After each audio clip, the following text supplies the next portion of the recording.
So I felt so good after the first video that here I am making another one. Um, I've talked to people that say that they want to um, stop their negative thinking. How do they stop their negative thinking? And I tell them that they need to face the fear within them. And they often say, well, I'm not afraid of anything.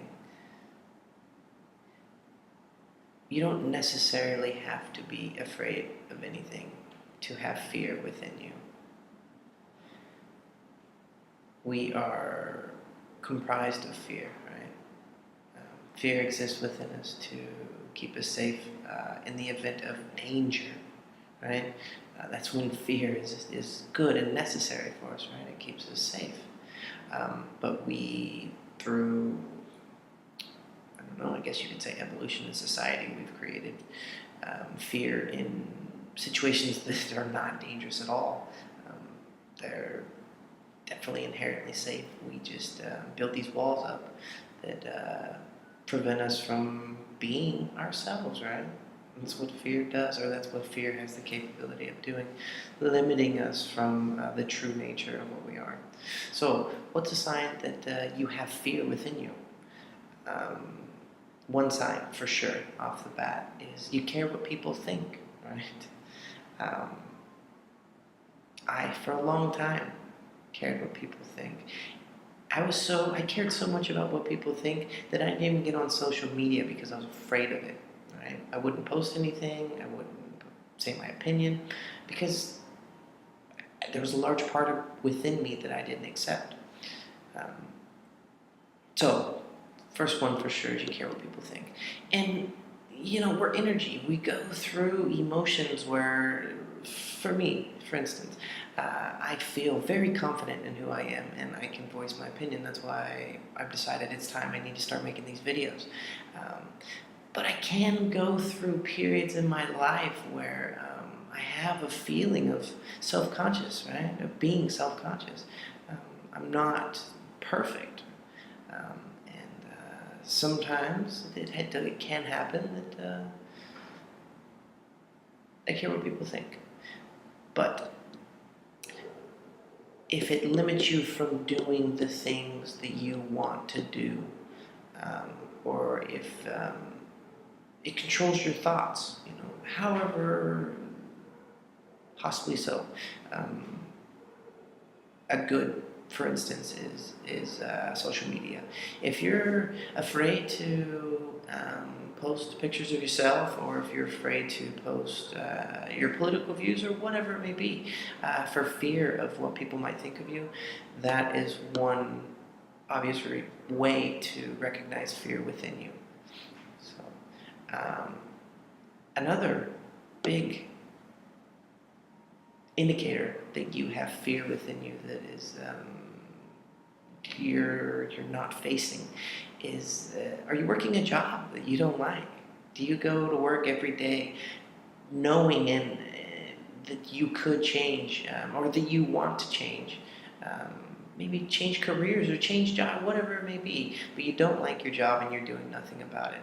That's a sure sign that there's fear within you that you are not addressing, that you're not looking at. So those are two pretty large reasons. Another one is if you feel that you can't accept people or situations around you. I had allowed my fear to get so out of control that I would build up excuses or reasons not to talk to people that at one point in my life, family, that were extremely close. And that's what fear has the ability of doing. It can cause such a deep separation that you cut off important people in your life. If you feel limited in the sense that maybe there's a party that you would want to go to, but there's something that holds you back, most likely it's fear. For whatever reason, for social pressures or for showcasing yourself or whatever it may be that holds you back from being who you are and doing the things that you want to, right? So those are the reasons. 3 reasons I gave you. 1, you care what people think. 2, you are not changing your current situation, your current life situation, whether it be the job that you have that you want to change, or another one, a relationship. Are you in a relationship that you don't like, um, but you don't want to be alone? That's a sure sign of fear within you that you're not looking at, that is keeping you in your comfort zone. Even though you're suffering, you don't have the courage to step outside, right? Step outside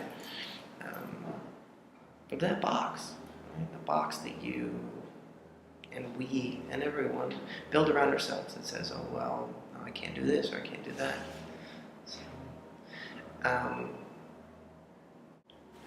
So now, how do we face our fears? It's one thing to recognize them, right? It's one thing to recognize fear. It's another thing to face it and allow that growing transition to peel off the layers, right?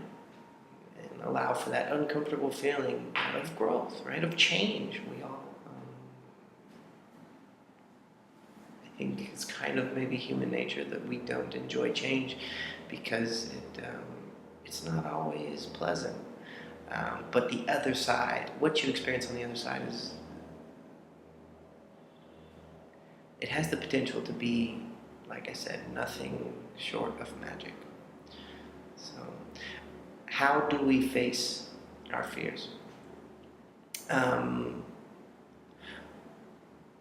Change. My experience, the only way I was able to face my fears was change. We can say and have these positive affirmations and constantly say, well, I'm courageous and I can and I will. But when it comes down to the moment of you choosing to do or not do, you must take that step. In whatever situation it may be. So how do we take that step? Okay. We first have recognized our fear. Next, we have to take that step. We can talk about it all we want. Talking really isn't going to do much. It's not going to change our thoughts. It's not going to change our acceptance in ourselves to be able to accept the fear. So, for instance, you feel uncomfortable in social settings. Okay, maybe you lack the courage to talk to people when you're in social settings, or you don't accept the way you are in social settings, but you want to accept, and you want to be able to go to social settings, and an opportunity arises. Your friend says, hey, let's go to this party. It's my friend's party. Maybe you know very few people there. Right there, that's a good opportunity to realize and to capitalize on the opportunity for growth. You're going to a party where you know very few people, and that's when you can step outside your comfort zone and really show your courage and meet people. And I promise you, it's going to be uncomfortable. But if you listen to that inner voice, right? We all have that inner voice, that intuition. If you listen to your intuition, you go to that party, there's going to be a point where it's going to open up to where you're going to have the ability to meet someone that you don't know.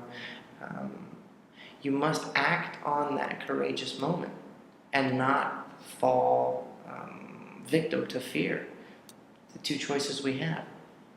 And if you step outside your own comfort zone, in this situation, it will get easier and easier. Another way to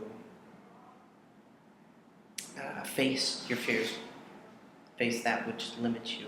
An example, okay, it's what I experienced on my journey. Minimal amount of growth, but it did mean a lot at the time, and looking back, it means a lot now. If you have made such a small circle in your life that you have cut out people who were at one time very close friends with you. Maybe there is water under the bridge. Maybe there's not. Maybe you just have limited yourself from keeping contact with them for whatever reason. That all comes back to fear, right? We can create any type of judgment we want, but separation is basically, it starts with fear. So, talk to these people. We can talk to anybody on the planet as easy as a few clicks away with the internet.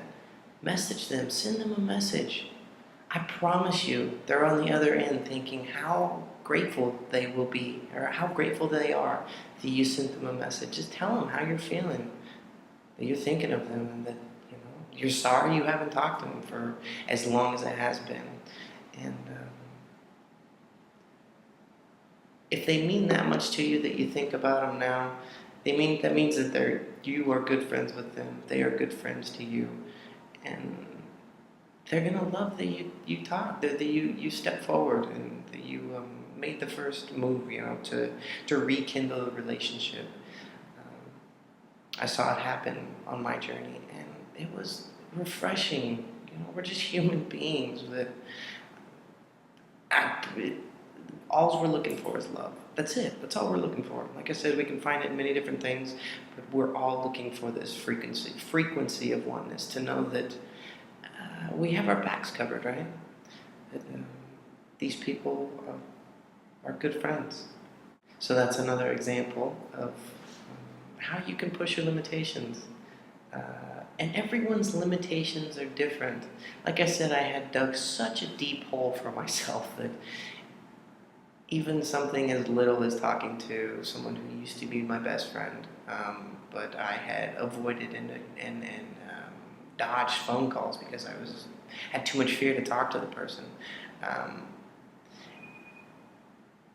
It seems minimal. It seems like, well, that's not a big deal. But fear has this ability to seem very real and can hold you back. So by breaking down that wall, that's how you grow. So I hope you guys found my video helpful.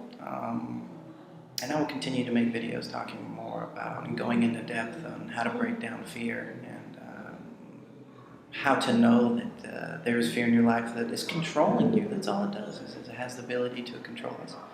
So again, hope you guys liked the video, and God bless all of you.